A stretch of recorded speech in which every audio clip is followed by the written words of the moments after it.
Hi students, my name is Sunaina. I welcome you to learn the subject of social studies again with me. Today we are going to learn the chapter Post-Independent India in your history, unit 9 on page number 28.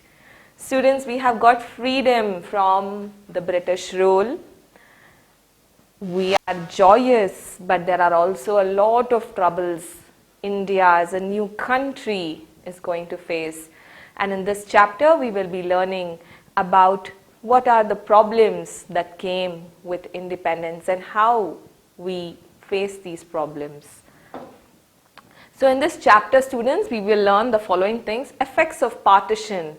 So before India got independence, you all know, students, that India, Bangladesh, Pakistan, all of these were a single country of India. After we got independence, the country was broken down into two, India and Pakistan. So there was partition that happened. What happened because of this partition, we will learn. Then we will learn about refugees, reorganization of states. How were the states during the British rule? After getting independence, how were the states reorganized and rearranged? What were the problems with the formation of the government, the new government? And lastly, integration of princely states into the country. So one by one, students, we will learn all the problems. So when did we get independence? On 15th August 1947, a very important date. So 1947, August 15th was a day of trouble as well as a great joy for India. We got independence with a lot of sacrifice. So many freedom fighters laid down their lives. There were so many protests. We sacrificed so much for the so precious independence. But with it came partition, and with partition came a lot of problems. So students, before we go into understanding how the government handled the situation, we need to analyze how the situation was even created, what happened, what were the problems. Okay, students? So there are 6 problems we will be talking about in detail.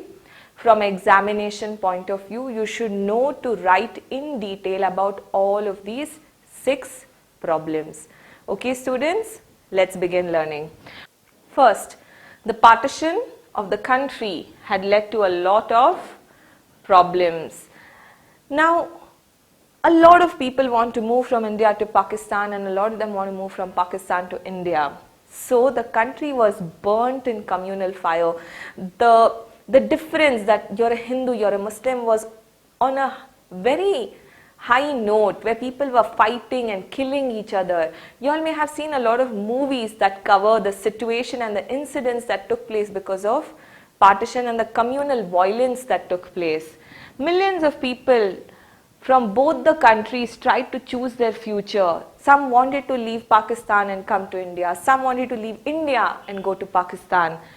It was a great challenge for all of these millions of people going from this country to that country and in reverse, to give them food, to give them shelter and so on. So it led to a very big crisis. The number of people who arrived in India was more than the number of people that went to Pakistan. So the first problem was the problems that came because of the partition. Now let's look at the second problem that India as a new country was facing. There were a lot of princely states. There was the Mysore kingdom, the Travancore kingdom, there were Rajput kingdoms. Now they were all called princely state when they were under the British rule. Now they have to become a part of either India or Pakistan. So they had to integrate. They were not allowed to stay independent.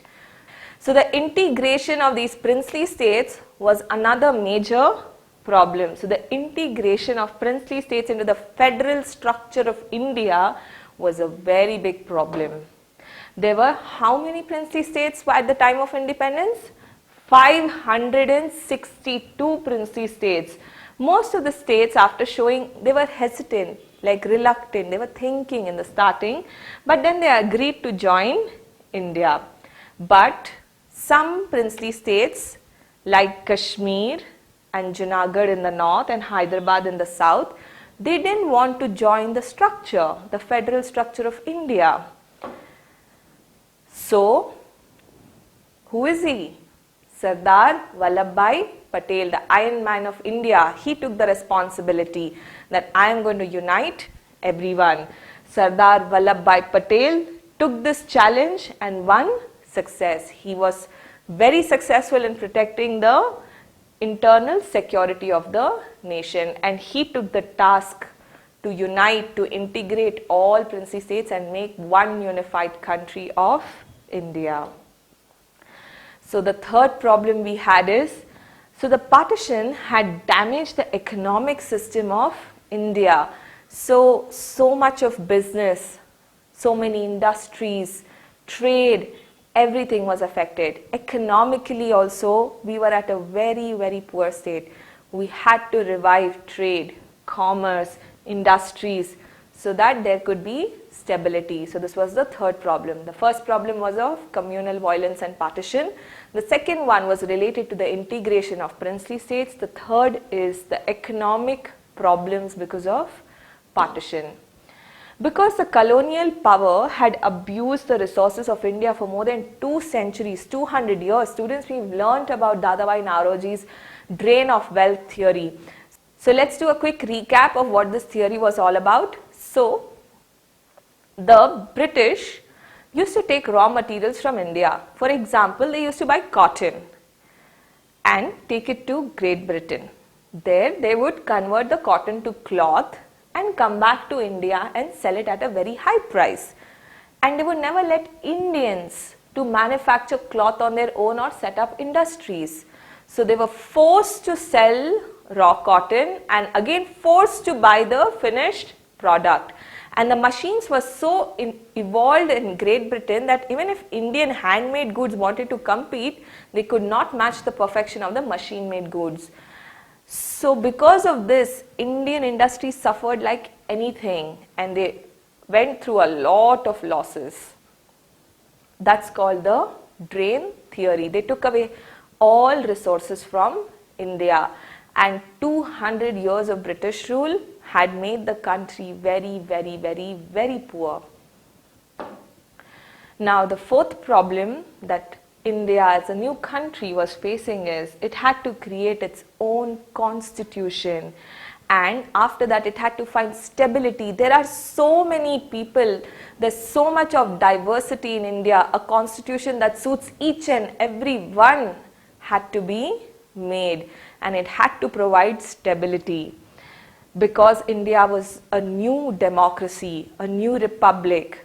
So the constitution had to be made. So under the chairmanship of Dr. B.R. Ambedkar, the Constitutional Drafting Committee gave India a draft constitution.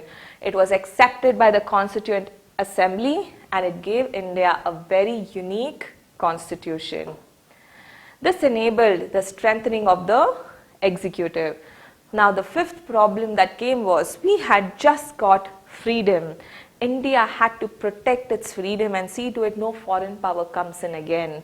So India had to protect its freedom after years of struggle from its enemies. We had to build our own armed forces, be it the military, the army, the navy. We had to strengthen the military forces. So the present military power of India is nowhere inferior to anyone. We built such a strong armed forces. Last problem was there was gender discrimination, there was caste discrimination, and the society had these discriminations on all walks of life. So it was so natural in Indian society that the government had to work hard to bring in equality. So there was a need to strengthen the social fabric. So it had to formulate new foreign policies as well and make arrangements for financial resources. So as India successfully faced these challenges, What did it succeed in becoming? It succeeded in becoming the largest democracy in the world. So 6 problems. Let us quickly recap, students. First, the partition of India. Then, the integration of princely states. Third, economic problems, where we learned economic problems caused due to partition and also due to the drain theory of Dadabhai Naoroji. Fourth problem was we had to have a constitution and form a government.